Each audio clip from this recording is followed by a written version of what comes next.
G'day folks, my name is Rob. Welcome back to another F1 Fantasy video. Today we're looking at my race week preview and final thoughts ahead of the Austrian Grand Prix this coming weekend. So if you're new around here, be sure to drop a like on the video and subscribe to the channel if you haven't done so already.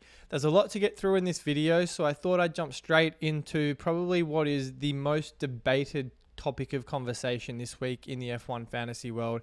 Max Verstappen versus Lando Norris for the 2x DRS boost at the Austria sprint race weekend. Now, I think a couple of weeks ago, had you asked me which driver was the better option of the two heading into this particular weekend, the answer for me would have been Max Verstappen. But Lando Norris has emerged as the most consistent and reliable driver in the last few races or so. Certainly on non-sprint weekends, he's absolutely blown it out of the park. We know how good that win he had in Miami was, and since then he's just gone from strength to strength. So he is a man in form and extremely popular as a 2x option for a lot of people. I myself have not jumped on the Lando Norris bandwagon, and I worry it might have already been a couple of weeks too late. He's been on an absolute tear since Miami, averaging almost 37 points, and we all know he has single-handedly dominated the driver of the day vote lately. I think it's a discussion for another time as to whether or not the thing stays in the game, but the fact that Lando has pretty much a stranglehold on this popularity contest makes me think that it goes without saying that that has to factor into your plans as to whether or not he comes into your team. Now, I don't think necessarily he's going to win it every single weekend, but the fact that he has just driven so well and so consistently, and in several occasions either qualified or finished P2 or higher, makes me think that that's enough to win over the fan vote. Now, I think just about any driver that comes in second behind Max Verstappen or ultimately wins the race is the best shot for that.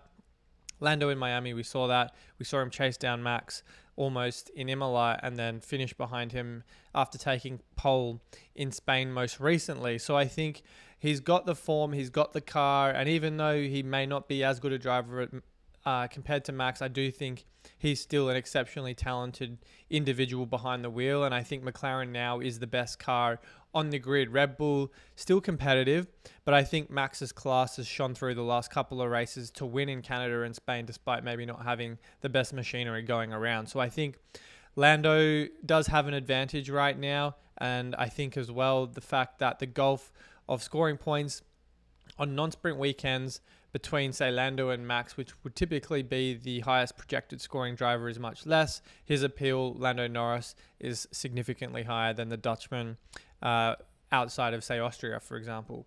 Now, I think on the topic of sprint weekends in particular, and we're arriving at the Red Bull Ring where Max has an incredible record out where he's won 4 of the last 8 Grand Prix, including an additional 2 P2s, does in fact make his case more compelling for a spot in our teams. He's also had pole position the last 3 races there and the fastest lap as well between 2021 and 2023. But I think because of the Red Bull not being quite as strong, fastest lap probably isn't quite on his radar this time around.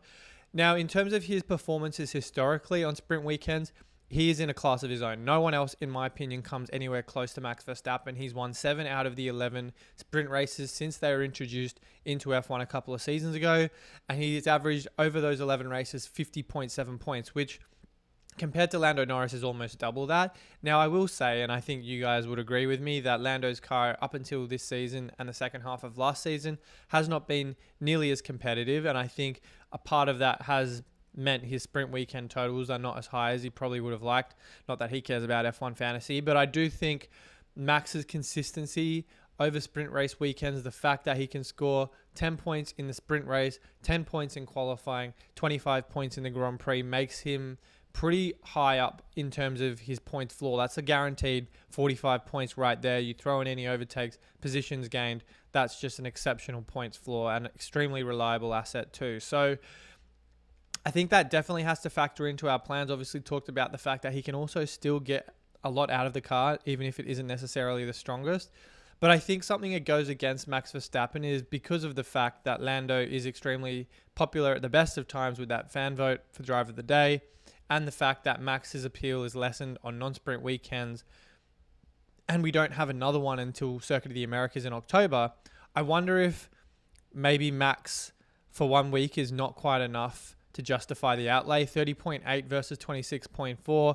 What can you do with that extra 4.8 million to upgrade your team when you have Lando as opposed to Max Verstappen? You could upgrade maybe a Logan Sargent, who I think is objectively the worst fantasy asset in the game. And Rain Fantasy did an excellent piece on analyzing Logan Sargent's viability or lack of that in our teams right now. But I have certainly steered clear of Logan Sargent. So I do think enabling that upgrade in your team by going for Lando Norris, it doesn't have to be a Sargent. You could be going from a Ferrari constructor to a McLaren constructor. Just gives Lando Norris that advantage. So I do think Lando has the upper hand heading into the weekend. I do think it is close though. And I think the Red Bull Ring is a Red Bull track, not just because of the name, but it does suit the strengths of that car and has historically been the case. So I think the gap has closed between these two on sprint weekends. I think you can make a case either way, and I'm by no means closer to deciding on that. But the fact that Lando has more than a 1 week appeal makes me think it's just an extra trade I'm having to save as opposed to moving out Max for Silverstone, where I think Lando in and of himself will be extremely popular on his home track.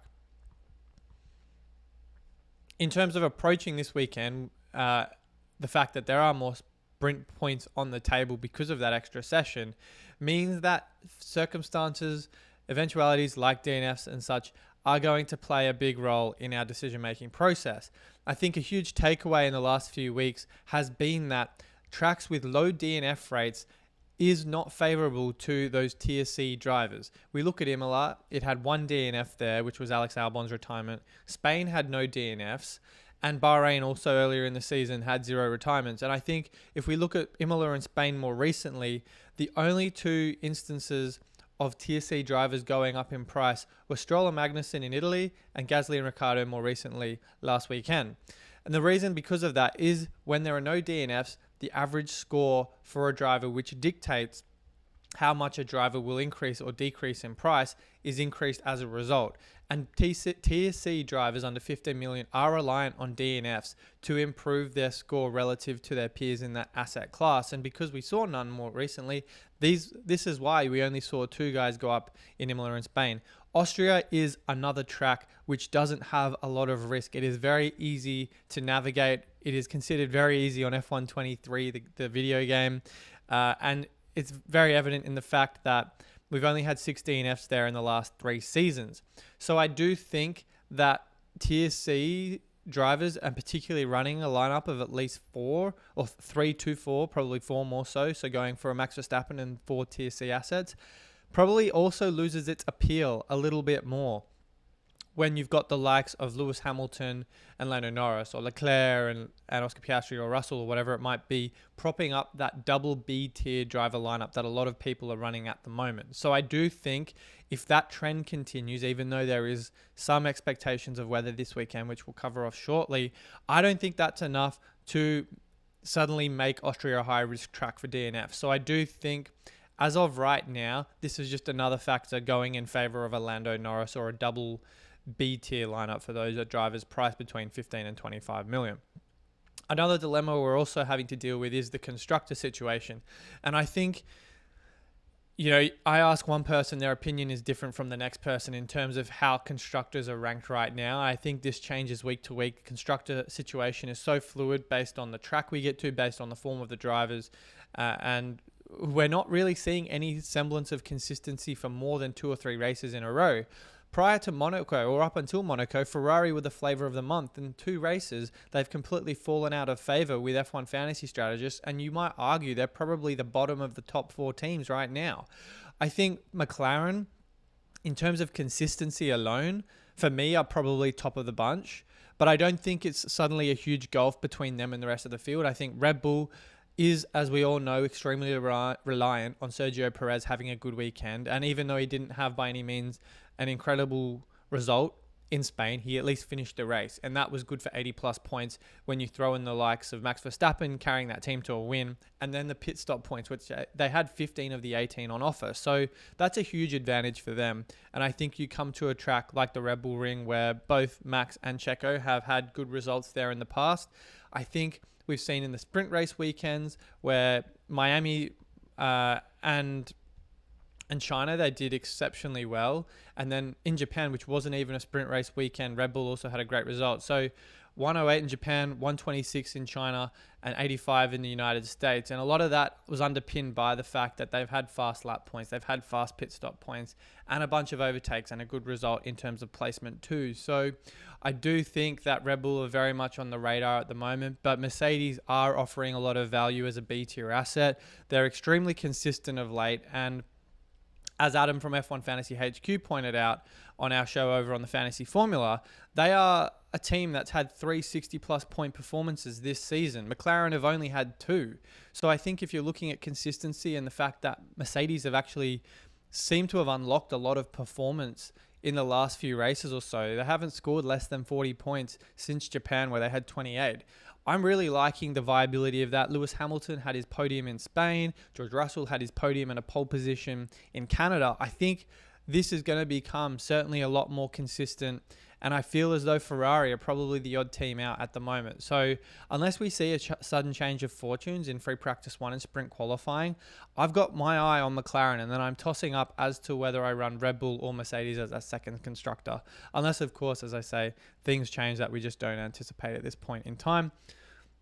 The other thing to think about, and it's probably not necessarily an Austria problem, but I do think Max Verstappen's imminent grid penalty, because he's reached his limit of 4 power unit components without taking a grid penalty, is likely on the horizon. Now, there is some expectation, I think, that it most likely will occur at Belgium, just because it's a high overtake track. Max has actually taken penalties there the last 2 seasons and done very well. So we could well see him take a 5th one there, which would result in a grid place penalty.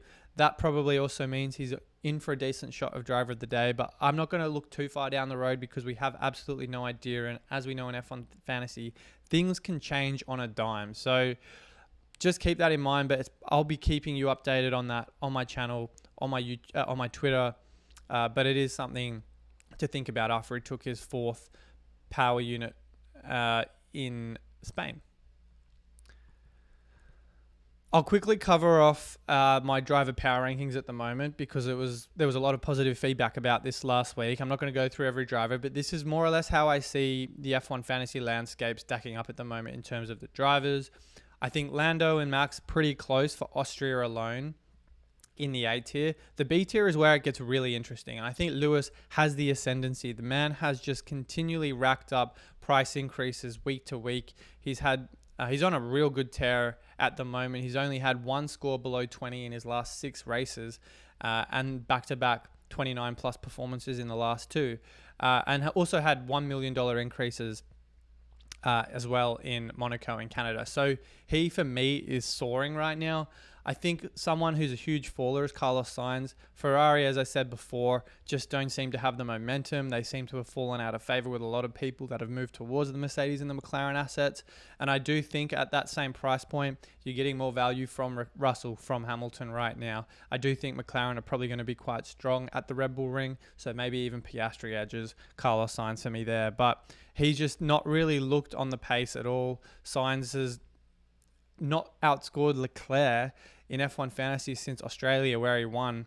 And then the fact that he's averaging 10 points over the last 4 race weekends and net 0 over the last 2 just isn't really good enough for a driver at his price. So his stock is falling for me. But another driver that's really soaring is Pierre Gasly. 3 consecutive points in F1. So the Alpine changes to the car have really delivered, I think. Him and Ocon have looked really good. Points performances here in Canada as well.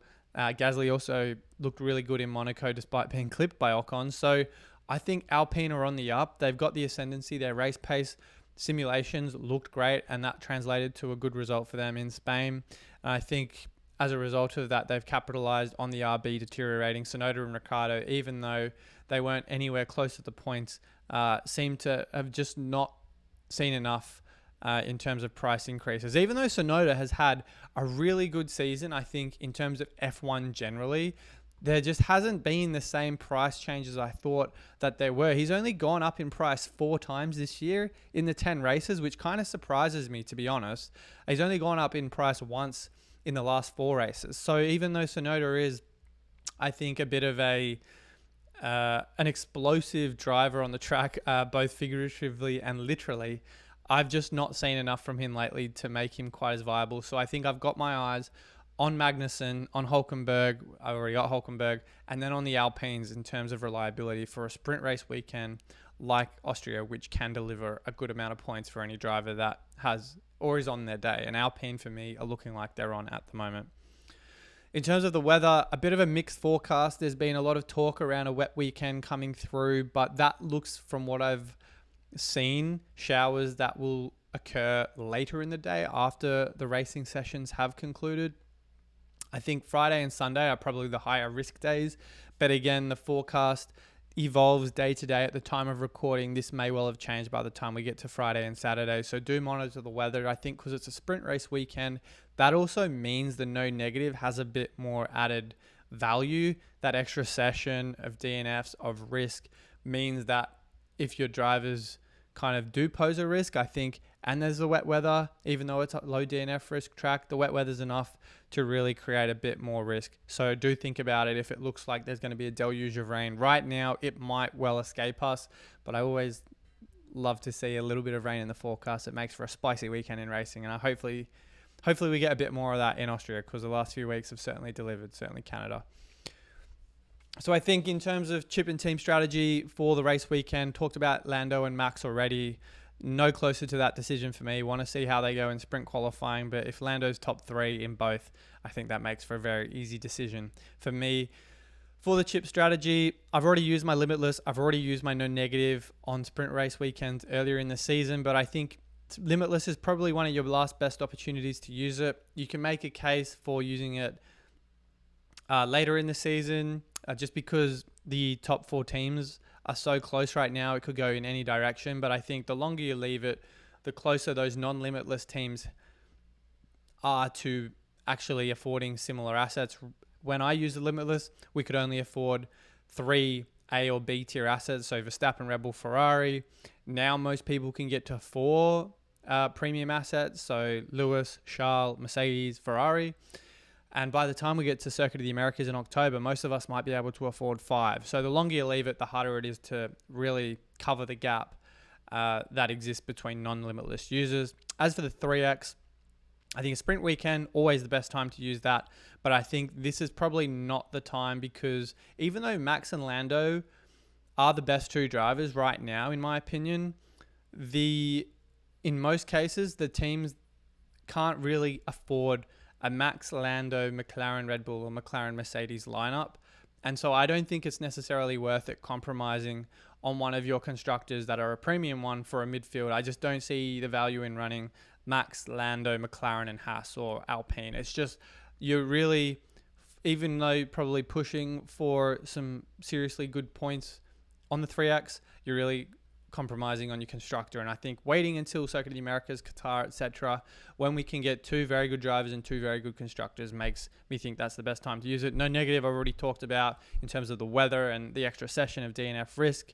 And then wildcard, I think if you're probably a little bit behind the 8 ball, you've got, template assets like Ferrari, Sainz, Piastri that are probably not quite there. Maybe consider shifting that into a McLaren, Mercedes, Max Verstappen, Lando Norris type build, and move out any of that deadwood like the Sargents and the Albons, just because I do think that you want to try and capitalize on these weekends where those assets are going to be stronger.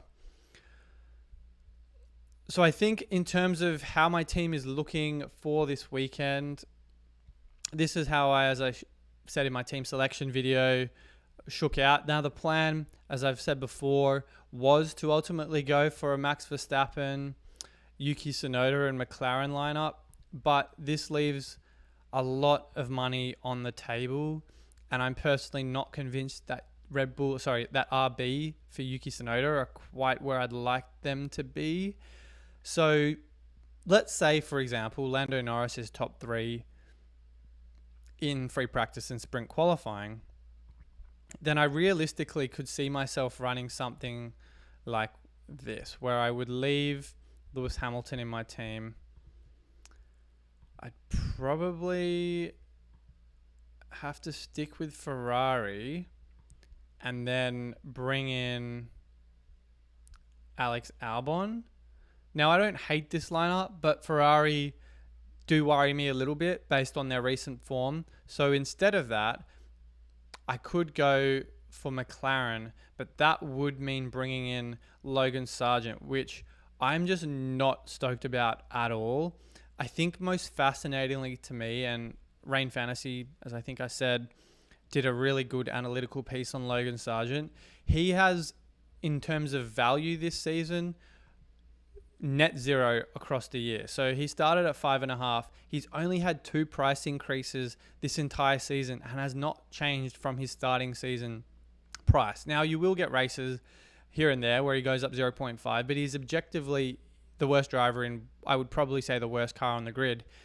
And sure, you might be enabling a really strong lineup like this, and hell, I might end up going for it, but you are essentially booking yourself less than 5 points, a price drop, and the lower he drops, the other drivers in the midfield have a higher chance of going up. And that 0.6 delta between that -1 drop and a 0.5 increase like Ricciardo had is going to accumulate over time. I just don't see Logan Sargent making those huge strides in price gain. So sure, I think for gaining points, as long as he doesn't DNF and he's fine at a lower DNF risk track like Austria, that's great. But I think as soon as we get to more tricky tracks, and if Kimi Antonelli comes into the fold mid-season for Williams, then Logan's obviously not going to be in the game. But I do think this is probably the last circuit for the time being where I can see Logan being somewhat viable in terms of enabling more expensive options. But it does back you into a corner with very little flexibility, because to get rid of him, it does mean you're having to downgrade someone like Hamilton or McLaren by 3 million. So it is a tricky situation. The other option I had on the table, if I bring Hulk back in, would be to go for, or maybe I'd keep Lando Norris, but get Lando in, bring in the Red Bull constructor, remove Lewis Hamilton, McLaren, and then I'd have 11.8 for an Alpine driver, something like that.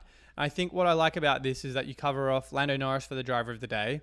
You cover off Max Verstappen's production in terms of an F1 fantasy asset, his win, 10 to 15 fast pit stop points as well. You get a proven race-winning car in the McLaren, and you get 4 reliable C-tier assets. Now, again, the one thing to counter to that is that you're running 3 A-tier assets. So price gain is going to be smaller, and you're running 4 C-tier assets where if the DNF risk is low, price drops are very much on the cards. So it is a high risk, high reward lineup. I do think you're probably going to score a good amount of points, but the price gain is just not going to be there if you're running less of a balanced lineup with some B-tier assets dribbled in there. So it is quite a conundrum right now. And as I've said, I'm certainly not locked into any particular lineup. I want to see how practice goes, not to mention this build would also cost me a -10 because I'm only carrying 3 free transfers into the Austria deadline.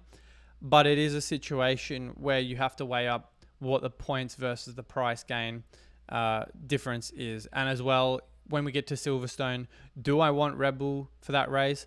Do I want the McLaren constructor for that race? I'm not so sure. So I do have to think about whether or not this looks good for a single weekend, and does it enable other trades down the line. But I think at this point, we're going to have a bit more information closer to the deadline now that we have the sprint qualifying. And Adam from F1 Fantasy HQ, will be back with the Fantasy Formula deadline stream this week, an hour before. Actually, no, it won't be an hour before. It'll be the Friday after sprint qualifying to answer all your burning questions, because the deadline where we live is 5 a.m. So I don't think I'll be getting up for that. But yeah, I think this is one of several combinations I may end up going with. But let me know if you've got a different strategy in mind, because I think the game is in an incredibly good position right now. So much variety, so many different selections and outcomes we're seeing week to week. So I think that's really good for engagement. It's really good for, I guess, points week to week. And I definitely think it's going to make for a really interesting run into the rest of the season. So that's going to be it for today, guys. I appreciate you dropping by. As always, drop a like on the video if you haven't done so. Good luck with your teams, and I'll see you all very soon. you.